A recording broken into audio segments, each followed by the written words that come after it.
Jika Anda ingin dibebaskan dari penyakit-penyakit ini, nanti ada iri, ada dengki, ada marah, ada macam-macam. Caranya sederhana. Lihat sini.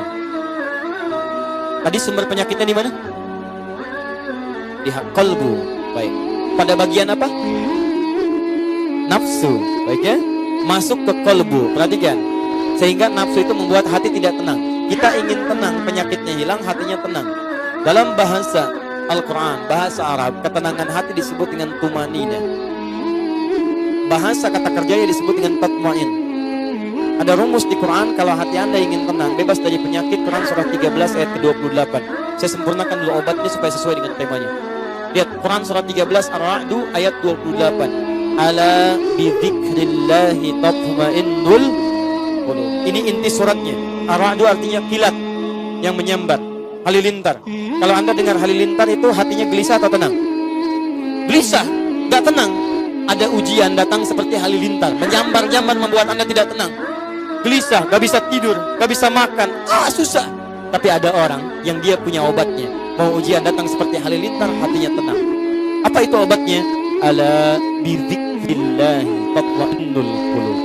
Yakinkan pada dirimu, kalau Anda rajin berzikir kepada Allah, maka Allah akan jaga Anda dari penyakit hati dan tenang keadaan jiwa Anda. Apa zikir itu? Banyak. Saya turunkan sebelah kiri paling pojok itu turunannya. Teman-teman sekalian, sering menyebut nama Allah, itu adalah zikir. Fadhkuruni azkurkum. Anda sebut saya, kata Allah, saya sebut Anda. Zikir. Bagaimana menyebut Allah? Bisa dengan pertama, Anda rajin berdoa.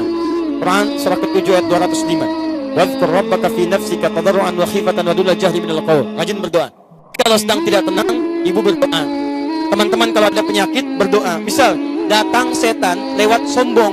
Sombong datang menghinggapi suami ibu, misal ibu melihat, ibu berdoa kepada Allah. Ya Allah, mohon berikan petunjuk pada suami saya, ya Allah. Engkau titipkan suami saya kepada saya, bukan kepada perempuan yang lain. Saya mohon, ya Allah, saya dia jadi pendamping saya sampai akhirat. Jangan pisahkan kami di surga, ya Allah, saya mohon kepadamu. Ada temukan kalimat marah, misal, mohon maaf ya, Anda menemukan anak-anak pemarah, tiba-tiba marah nggak jelas, marah pada orang tua, marah pada orang lain. Ibu bangun setelah tahajud berdoa. Wadhkur rabbaka fi nafsika tadarruan wa khifatan wa duna jahri minal qaul. Minta, ya Allah, Kau jadikan dia, ya Allah, dalam rahim. Aku yang kandung dia, ya Allah.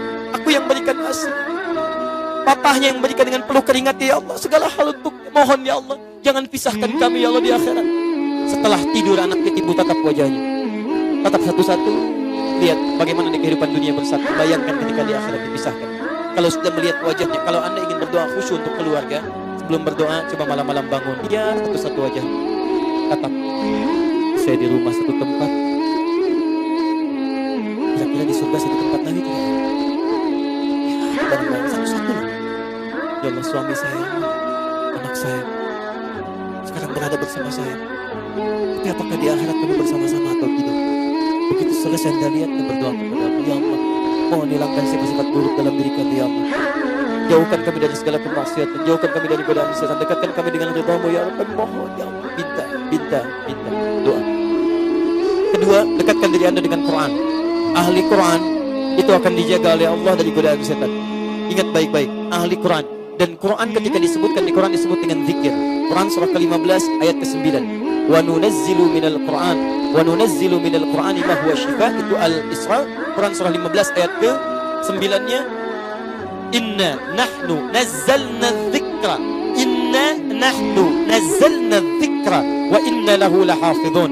Kami telah turunkan Al-Quran sebagai zikir. Jadi kalau Anda rajin baca Al-Quran, Anda sedang berzikir. Saya sarankan, usahakan minimal Anda baca Quran, teman-teman sekalian. Ayo hatamkan. Kalau bisa bagi. Ada rumus, kalau Anda membaca ayat, baca 40 kali, baca. Anda rajin baca Al-Quran, Anda akan dijaga oleh Allah Subhanahu wa ta'ala dari godaan-godaan setan. Gak percaya silakan, tidak cukup dengan amin, boleh. Baca. Kalau bisa punya target. Ya, hari ini misalnya saya mau khatamkan surat A. Dalam 1 bulan ke depan saya juz amma khatam. Kalau kita punya target, nanti pekerjaan kita terukur. Sama dengan bapak kantor, kan ada target. Ibu dengan mengelola nafkah dari suami kan punya target. Sekian saya keluarkan hari ini, besok sekian. Jadi kebanyakan orang malas baca Quran karena nggak pernah punya target. Saya tanya pada Anda, jujur jawab pada hati Anda. Berapa target Anda baca Al-Quran hari ini? Berapa ayat? Berapa surah? Jangan-jangan sampai siang ini nggak punya rencana baca Quran. Ya bagaimana Anda dilindungi oleh Allah? Karena kalau Anda tidak mendekat kepada Allah. Itu poinnya. Ini, kalau mau tingkatkan lagi, menghafal Quran. Penghafal Quran dijaga langsung oleh Allah Subhanahu wa Ta'ala. Dan ayatnya akan menumbuhkan obat pada jiwanya. 4 kali disebutkan di Quran surah ke-54. Ayat 17, ayat 22, ayat 32, ayat 40. Walaqad yassarnal Qur'ana lidzikri. Kami telah mudahkan Al-Quran sebagai zikir bagi pemiliknya. Zikir. Untuk diingat, dihafalkan. Kalau sudah hafal, maka ayat Quran yang menjadi syifa dalam kolbunya. Perhatikan, obat hati, syifa. Turun Quran surah 17, ayat ke-82.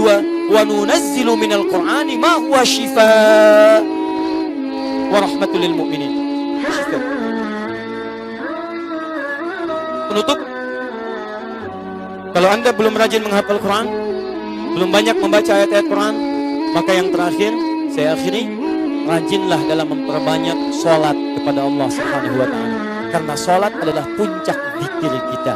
Sholat puncak zikir, karena sholat menggabungkan doa. Dalam sholat ada doa, dalam sholat ada takbir, dalam sholat ada tasbih, dalam sholat ada Quran, dalam sholat ada hafalan Quran, dalam sholat ada istighfar. Karena itu ketika Allah meminta Nabi Musa sholat, disebutkan tujuan sholat sebagai zikir. Quran surah ke-20 ayat ke-14. Innani anallahu la ilaha illa ana fa'budni wa aqimis sholata li dzikri. Saya Allah, tidak ada Tuhan yang layak disembah kecuali saya, sembah saya. Bagaimana cara menyembahnya? Tunaikan sholat sebagai zikir kepada saya. Jadi ibu, bapak, maaf ya, kalau saat kita diminta sholat, Allah tuh tidak butuh dengan sholat kita, kita yang butuh. Di antara manfaat sholat, menghilangkan penyakit-penyakit hati. Di antara manfaat sholat, menjauhkan kita dari setan. Di ketika Allah minta kita sholat, kita diminta sehat. Sehat hatinya, sehat keadaannya, jauh dari setan. Saking sayangnya Allah, makanya dibuat hukum wajib. Saking sayangnya Allah, sebab kalau tidak sholat banyak celakanya. Jelas ya? Maka dari itu harus tegas kepada anak-anak kita. Khawatir kalau anak tidak sholat, bahaya dalam kehidupannya. Akan terkumpul penyakit-penyakit dalam keburukan. Silahkan cek, banyak orang pintar di Amerika, banyak orang pintar di Jepang, tapi ketika tidak mendapatkan makanan untuk rohnya, banyak juga yang gelisah.